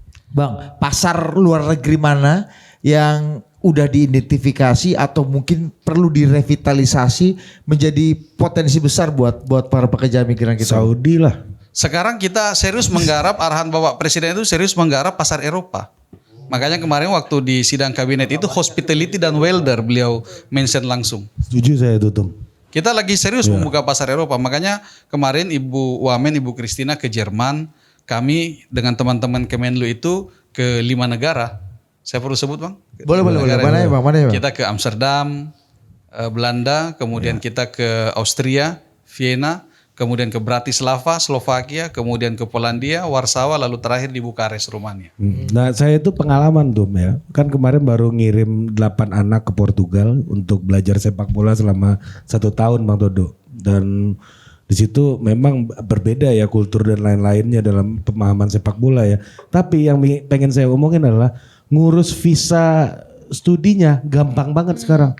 Karena kemarin ada kekhususan untuk Indonesia dari Uni Eropa ya yang diberikan akses untuk kita untuk mendapatkan kelonggaran untuk mendapatkan visa gitu. Jadi ya mungkin itu perjuangan diplomasi dari Bapak Ibu makanya Bapak ini Presiden kan? betul iya, itu ada makanya benar. saya lihat Pak waktu sebelumnya Pak Presiden habis ketemu sama Uni Eropa kan. Iya. Habis itu langsung bikin pengumuman itu dan itu menurut saya ini kita udah harus masuk ke era edukasi yang kosmopolitan gitu ya, yang terkoneksi dengan dunia. Iya, kita harus manfaatkan juga kan bagaimana presiden kita yang juga aktif dan tampil dan berkolaborasi dengan banyak sekali elemen-elemen kekuatan global ini kan. Ya dampak langsungnya Karno, seumpamanya kemarin peninggalan sejarah kita yang di museum-museum di Amsterdam. Iya. Itu kan dikembalikan oleh Ratu Belanda kurang lebih sekitar 30.000 benda. Kalau kita ke museum-museum di Amsterdam itu, Bang Todo, pavilion Asia itu isinya setengahnya itu dari Indonesia. Dari Indonesia. Dan itu dikembalikan semua. Arab Saudi gimana, Bang? Perkembangan, Bang? Arab Saudi sekarang kan sedang di moratorium. Dan kita sepenuhnya masih menunggu bagaimana analisis dari teman-teman yang ada di Kementerian Luar Negeri, Kementerian Polkam terkait situasinya. Tapi yang di moratorium itu kan untuk sektor domestic workernya. Jadi kayak untuk housekeeping dan lain sebagainya. Tapi yang skill itu tetap Jalan. Ya, termasuk kita di Kemendikbudristek sudah memetakan terutama sekali untuk nursing and caregivers. Ini kemarin disebutkan itu juga. potensial banget Oh, ya, sangat Prof, ya? potensial. Pertama kita ke Jepang, jadi kita sudah petakan paling banyak memang kebutuhannya adalah dari Timur Tengah, jadi UAE. Dan ini kita juga sudah petakan apa yang dibutuhkan, tesnya apa dan kalau bahasanya sih cukup bahasa Inggris bahkan di sana. Tetapi memang karena budaya kita sangat disukai kembali lagi terutama sekali untuk di Timur Tengah untuk sebagai nursing and caregivers. Lalu Jepang juga banyak untuk nursing dan caregiver permintaannya. Eropa sangat banyak juga permintaannya Kita untuk nursing. telaten dan baik kali ya. Iya, kita memang telaten dan baik nursing and caregivers. Ada satu yang menarik untuk kebutuhan SDM kita ini. Bukan saja pekerjanya, sebenarnya bahkan dari sejak mahasiswanya ini kita punya permintaan dari dunia internasional. Salah satu permintaan adalah dari Jepang itu sangat sudah beberapa kali datang ke saya dan saya juga sudah ke sana untuk berdiskusi dengan mereka. Mereka sangat ingin lebih banyak lagi mahasiswa dari Indonesia yang berkuliah di Jepang karena mereka sangat kekurangan orang. Ini kan banyak sunset countries. Jadi bahkan dari mahasiswanya agar mereka bisa menghasilkan juga skilled workers yang bisa mengisi tenaga kerja di sana. Jadi bahkan Ini dari peluang besar ya berarti. peluang besar. Sebenarnya kita kalau kita bilang peluang itu banyak sekali. Tapi bagaimana kita bisa memetakan peluang tersebut, mempersatukannya dan mempersiapkannya. Tadi pertanyaannya awal banget, ada atau enggak ada SDM-nya? Iya. Jawaban saya, kalau enggak ada, dibuat jadi ada. Nah itu dibuatnya bagaimana? Ya itu tugasnya. Masih tugasnya Kemendikbudristek memang. Iya. Betul itu karena tahun 2024 saja job order kita dari luar negeri itu 1.500.000 permintaan. Kita hanya bisa memenuhi kurang lebih sekitar 270.000 orang. 270.000 orang itu remitennya berapa, Bang? Kurang lebih sekitar kalau tahun kemarin Bank Indonesia itu merilis 253 triliun. Nah, dari sektor remitansi, dan itu kan menghidupkan ekonomi di akar rumput Bang Todo, karena dia transfer ke keluarganya, dia pakai untuk sehari-hari dan lain sebagainya. Nah ini saya mau ke Bang Todo nih, kita bicara soal ini agak sedikit policy tapi ada unsur-unsur elektoralnya Bang ya. Ya kan kita kan tentunya kalau ngomongin government kan nggak lepas dari soal Iya, hati-hati ranjau daratnya Bang. Iya. elektoral gitu ya. Ini kan salah satu yang saya tangkap adalah dari pemerintahan Pak Prabowo ini sebuah pemerintahan yang mau mencoba untuk melihat keluar gitu ya. Membangun diplomasi, Pak Prabowo-nya berpidato di PBB dan melakukan banyak kunjungan kerja ke berbagai macam negara gitu ya, bahwa Indonesia hari ini itu bukan lagi Indonesia yang inward looking gitu, tapi mencoba untuk melihat keluar. Mungkin kita bisa berdebat, tapi saya paham kenapa Pak Prabowo kayak gitu, karena memang personal experience beliau yang dari kecil memang udah going global ya, seperti bercandaan saya sama Pak Prabowo ya, Bapak nggak pernah sekolah di SD negeri gitu kan, sambil ketawa-ketawa gitu kan. Ya karena memang itu experience-nya, sehingga misalnya bicara soal antek asing gitu misalnya. Bagi saya nih yang besar di Bukit Tinggi dan Tumfikar yang besar di Sulawesi Selatan gitu ya.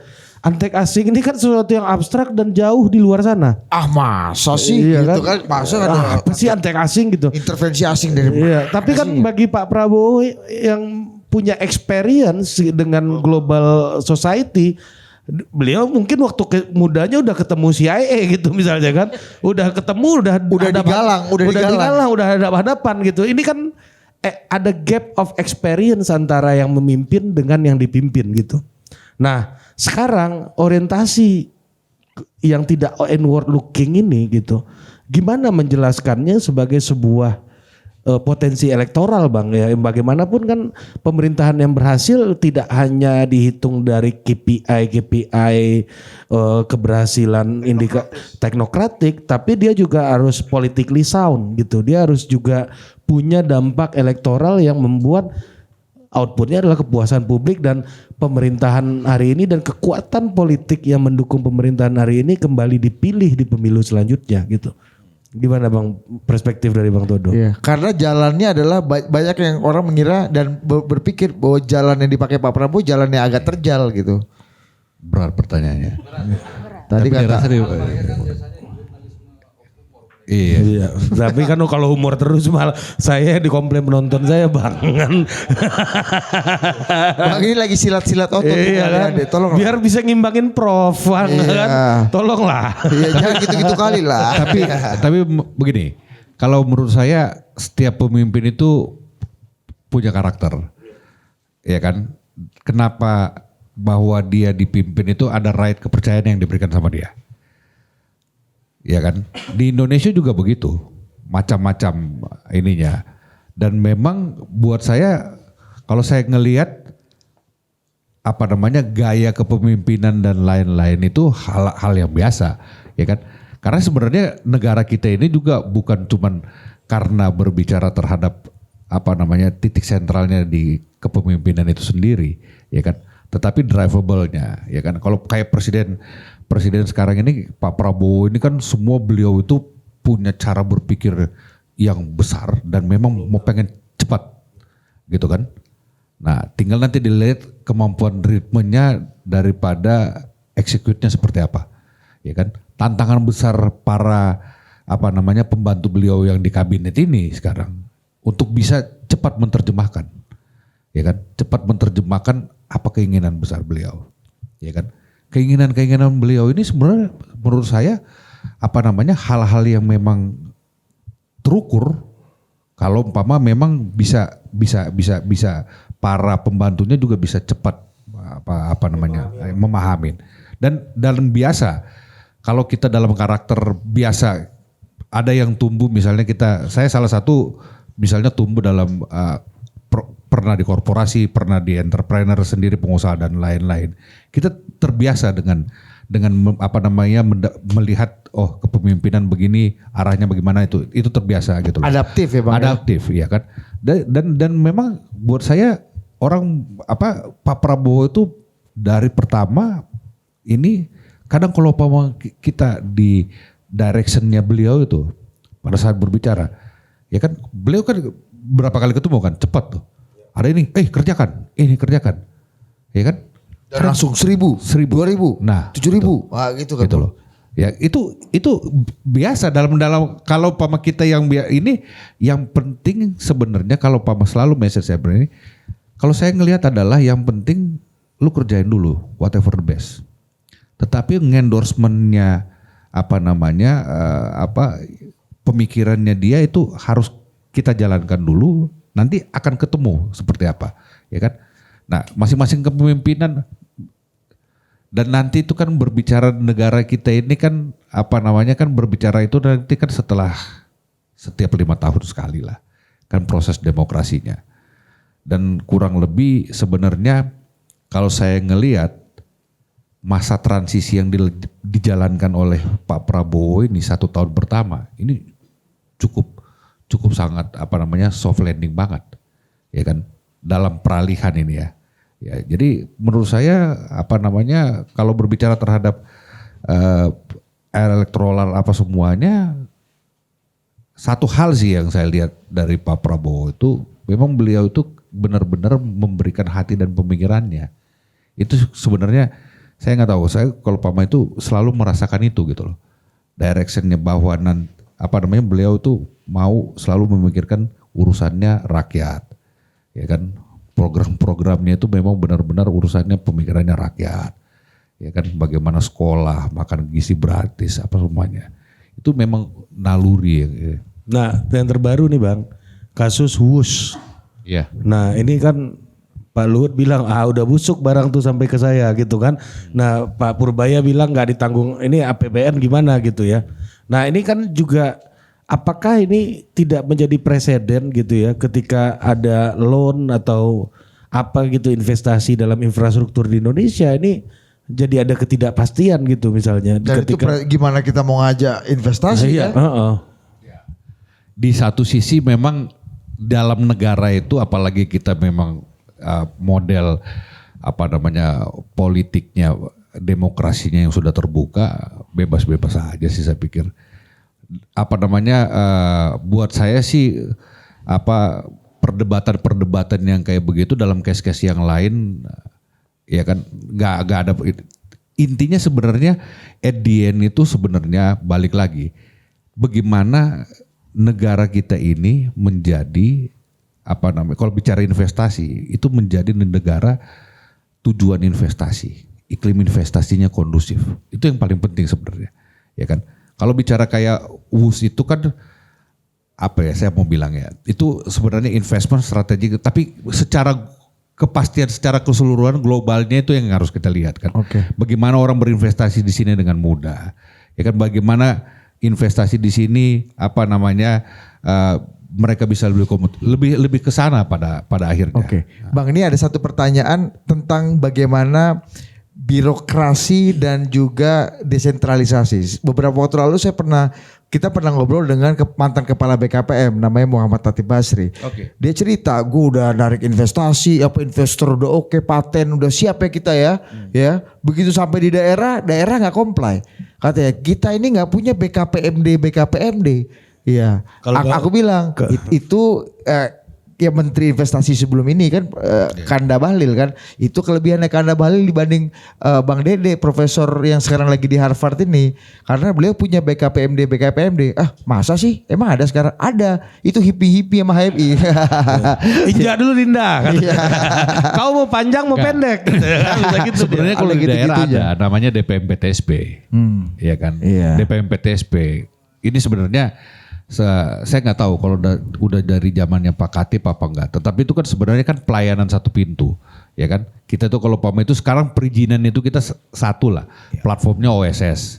Di daerah itu pelaksananya itu DPMPTSP-nya. Tapi kan ujungnya usernya pemerintah daerah Bang. Nah ini yang kadang-kadang suka nggak ketemu. Bahkan waktu itu Bang Dede bilang, ya kalau perlu memang gua agak setuju tuh perizinan itu nggak sepenuhnya harus semuanya didesentralisasi.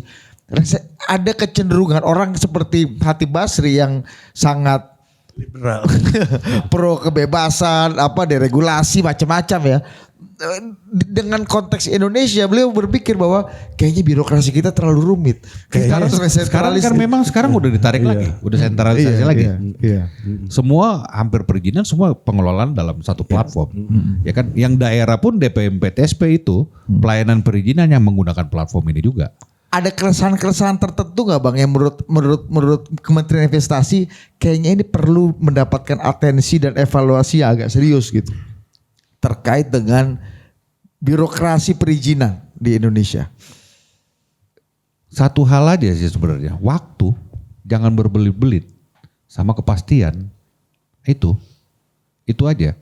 Kan persoalannya nih ya kita juga memahamin misalnya AMDAL. Terkadang kan kita ini tapi nanti menjadi koreksi terhadap ini. Sudah ada keluar dalam satu area, sudah ada izin AMDALnya, nanti dibikinin lagi. Ya itu kan. Itu makanya kan tugas di sini kan banyak jasa. Ya kan? Ya, untuk menciptakan ini kan nanti ada jasanya. Jasa pembuatan analisanya. Ya kan, padahal sebenarnya dalam satu area ini jarak 50 meter, di sini bikin, di sana lagi bikin. Padahal udaranya sama, ininya sama, diulang-ulang. Nah, itu strategiknya kita sekarang, makanya kita mendorong investasi itu masuk di kawasan industri. Karena kenapa? Dalam kawasan industri, kita kan punya kawasan industri, kawasan ekonomi khusus. Ya. Saya kan sama bukan PSN itu proyeknya, tetapi area kawasan itu kan kayak bonded area, kawasan bonded area Batam, ya kan. Terus ada kawasan ekonomi khusus, ada kawasan industri. Dalam kawasan ini memang sudah payungnya sudah ada. Jadi investor tinggal masuk, investasi tinggal masuk. Nah, di luar daripada ini memang yaitu tadi persyaratan-persyaratan dasar kita itu yang memang ini yang menjadi ruang yang yang memang terkadang membuka ini menjadi agak panjang gitu. Oke, Prof Stella, ini tadi bicara sophisticated, birokrasi pendidikannya, how you dealing with it? Bisa panjang itu. Tapi refleksi setahun aja jadi wakil menteri. Jadi lu pekerjaan pertama lu apa dulu?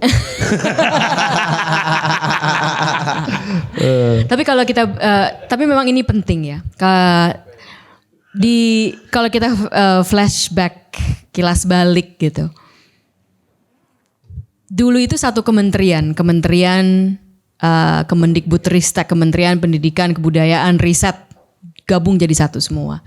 Nah, oleh Pak Prabowo ini dipecah menjadi 3 dan di kementerian di tempat saya ini adalah Kementerian Pendidikan Tinggi, Sains dan Teknologi. Nah, secara strategi ini menarik untuk dipertanyakan. Kenapa bukan Kementerian Sains dan Teknologi saja misalnya? Kenapa Kementerian Pendidikan Tinggi, Sains dan Teknologi? Ini memang strateginya Bapak Presiden, dia ingin agar pertama kita membuat perhatian kepada sains dan teknologi. Dan kalau kita boleh fair dan jujur, sains dan teknologi ini dan riset ini kurang perhatian sebelumnya. Dan saya akan bisa berbuktikan dengan angka. Dana riset di bawah pemerintahan Bapak Presiden Prabowo, di bawah kementerian kami, itu meningkat 218%. 218% dana risetnya meningkat. Kalau ada kalau ada isu-isu bilang dana riset dipotong karena efisiensi, itu sama sekali tidak benar. 1 rupiah pun tidak dipotong. Bahkan kita meningkat 218% dana riset. Tapi poin yang sangat penting sekali adalah sains dan teknologi ini harus dilakukan di perguruan tinggi. Nah, inilah suatu birokrasi yang penting sekali dilakukan. Kenapa? Karena kalau sains dan teknologi dan risetnya itu hanya dilakukan di institusi badan-badan tertentu, litbang tertentu gitu. Iya. Ini pertama kita tidak akan dapat yang namanya multiplier effect. Multiplier effect itu yang melakukan penelitian ini juga mengajarkan tentang penelitiannya kepada mahasiswa-mahasiswanya yang akan menjadi orang-orang mumpuni di bidang penelitian, termasuk inovator-inovator industri. Jangan salah, jangan dipikir peneliti itu cuma di lab. Industri yang paling besar di dunia pada saat ini adalah, balik-balik lagi, industri artificial intelligence. Industri artificial intelligence berasal dari mana? Dari kampus. Saya bisa kasih tahu teman saya, teman baik saya, murid suami saya adalah profesor juga. Enggak. Dia enggak pernah jadi asisten profesor. Dia adalah founder of Anthropic AI. Bilioner. Nah, dia dulunya adalah teori fisikawan. Fisikawan teori. Nah, saya mau cuma kasih tahu bahwa saya mau kasih tahu bahwa itu sungguh pernah juga Bang, jangan gitu. Nanti itu babak lain itu ceritanya. Itu bahwa industri ini juga bahkan sangat sering di Silicon Valley karena berasal dari Stanford University. Jadi industri, investasi dan perputaran keuangan ekonomi itu berasal dari inovasi kalau kita menciptakan inovasi tersebut. Sehingga itulah kenapa poin pertama, secara birokrasi kita harus melakukan sains dan teknologi dan riset ini secara masif di universitas kita. Tapi yang terjadi memang secara birokrasi adalah sulit sekarang. Bagaimana supaya itu bisa terjadi? Banyak sekali peraturan birokrasi yang harus lebih dioptimalkan. Nah, Prof, izin Prof, saya dulu pernah kerja di kampus di lab ya. Terus kebetulan juga ibu mertua saya sampai hari ini masih mengajar di salah satu universitas yang bukan di bawah Prof, di bawah Kementerian Agama ya. Ya, tapi pada prinsipnya kan pekerjaan dosen ya mirip-mirip lah, tridharma pendidikan tinggi kan, pengabdian masyarakat, terus penelitian dan juga pengabdian masyarakat, penelitian, pengajaran dan pengabdian masyarakat.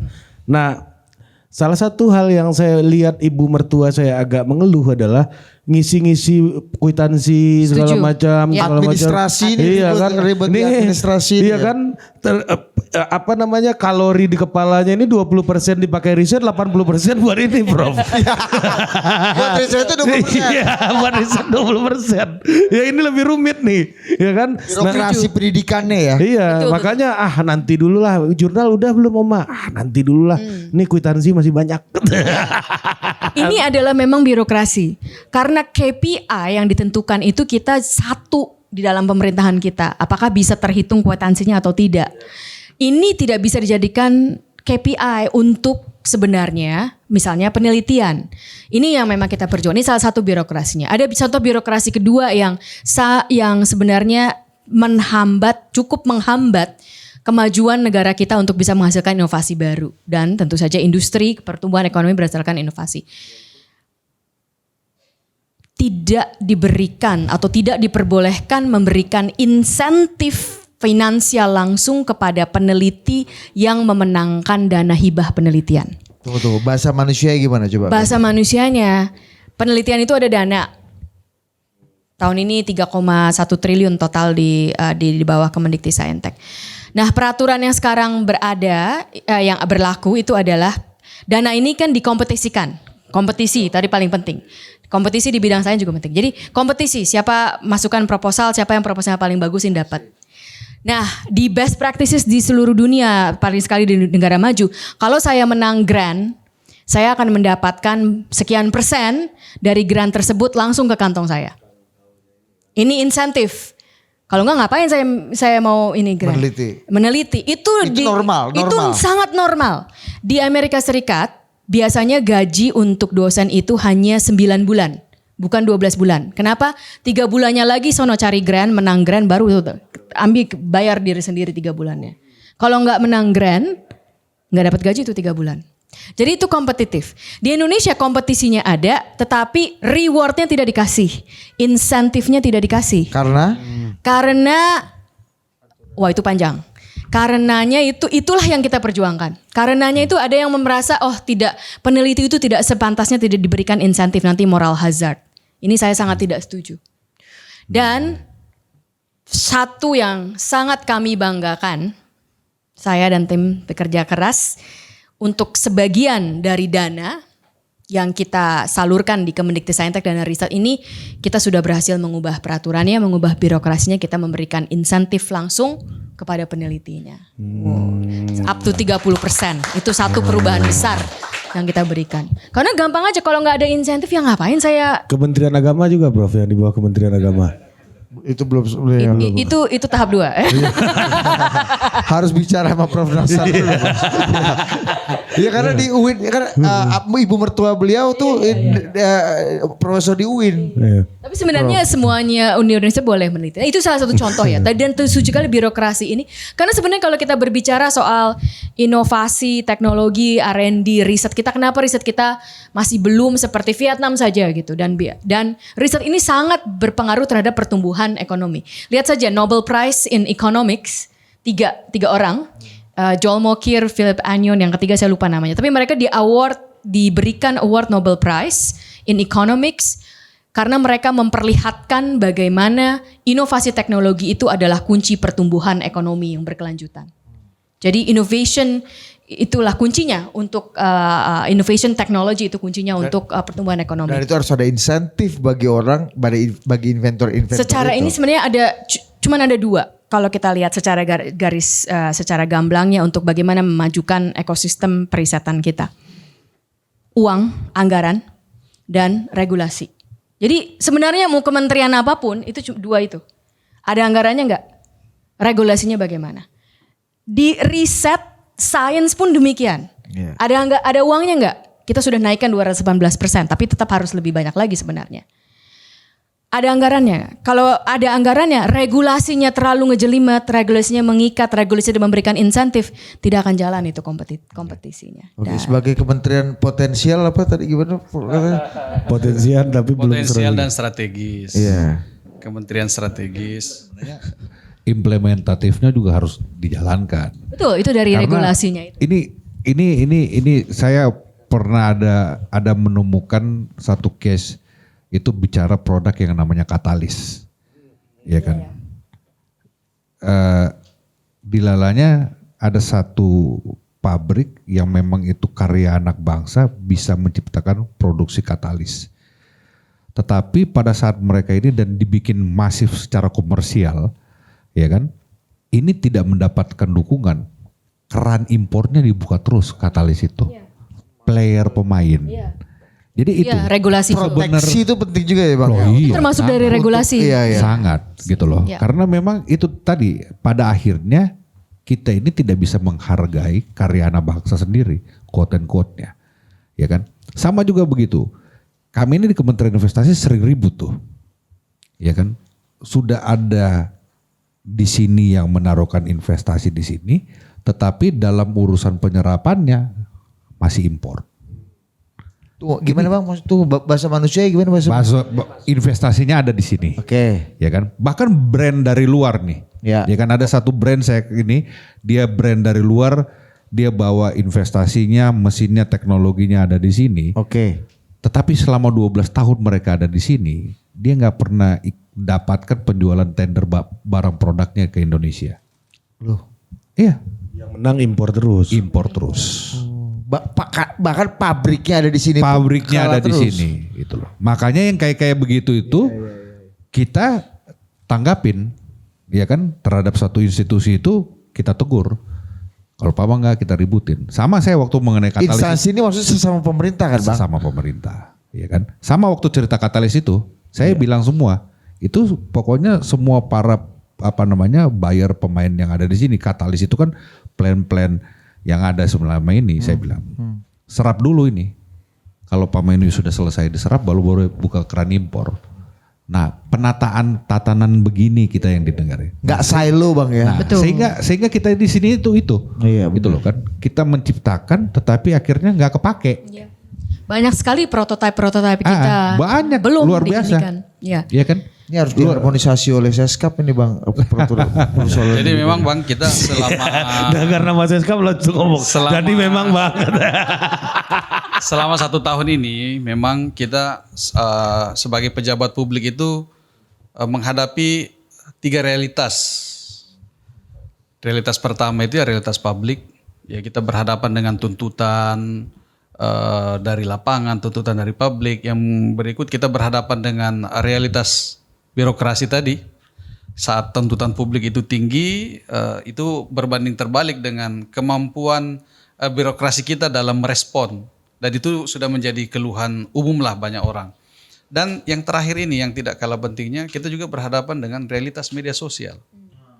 Yang sekarang itu kita bisa lihat kan Bang, hampir dalam setahun ini banyak sekali kebijakan-kebijakan itu kan yang justru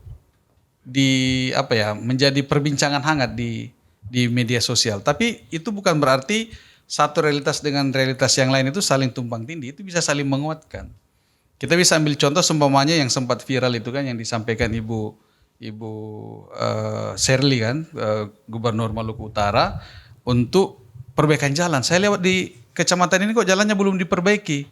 Dia tanya ke Dinas PU, oh mohon maaf Bu, anggaran kita untuk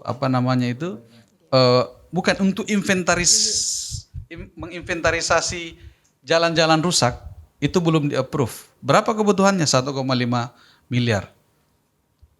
Begitu Ibu Gubernur menyampaikan ke medsosnya, tolong yang rusak jalannya di-mention ke akun saya.